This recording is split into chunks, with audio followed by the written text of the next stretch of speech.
His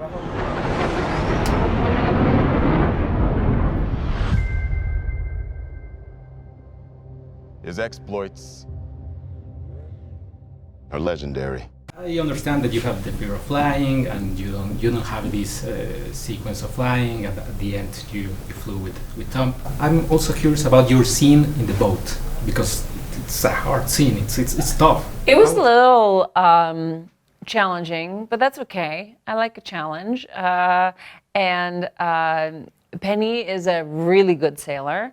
I took a bunch of sailing lessons. I live in New York City, and so I was taking sailing lessons in preparation in New York City, which is its own kind of treacherous, in the sailing in the New York harbor.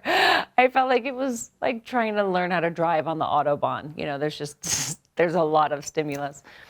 So I did that, and anywhere I went, I was taking sailing lessons to try and prepare for it. But it was really exhilarating. We shot that ultimately in San Francisco, where there's a lot of wind and big waves, and it was fun. And correct me if I'm wrong, but Kosinski is the third director that you work with, because you work with the Ron Howard and Darren Aronofsky. You repeat with them. Directors that I worked with twice. Yes, I'm hoping I'm not missing someone. Yes, I worked with Ron twice, and Darren and Joe. I had done a movie called Only the Brave. Yeah, and what's the thing that attracts you for these three directors? I was so thrilled that all of them asked to work with me again. I had had great experiences working with them, and I love that. I love going back and, having that shorthand of, sort of trust and that relationship established already. What he has to teach you may very well mean the difference between life and death. And of course, this is a Tom Cruise action-adventure movie. He's a legend, but you also work with Sergio Leone, Dario Argento, Jim Henson, Darren Aronofsky, and you have cult classics such as Dark City, Requiem for a Dream, The Rocketeer.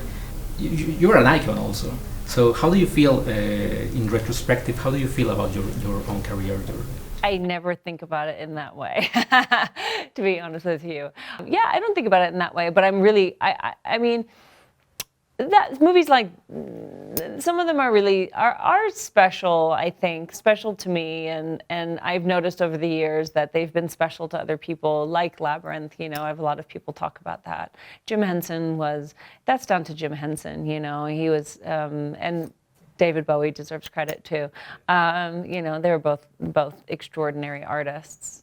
And I had a chance to be on the set of Noah in New York. Oh, really? Big arc, yeah. And also this movie with practical effects, with the planes and stuff. Do you think it's more rare in Hollywood to be in that kind of movie? It's become more rare these days because, what people can accomplish in CG is extraordinary, but it feels different. And I think that's one of the things, talking about Labyrinth, that people respond to, is it's, everything is practical and real, the locations, the puppets, and here you can feel that the flying is real.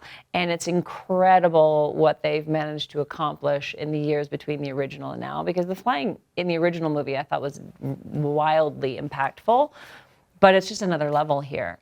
You can see it. You can see when the actors are in the planes, the way that, the speed is moving their faces, and it's wild. I think it's so strong. Thank you so much, Jennifer. Thank you. Thank you for being here.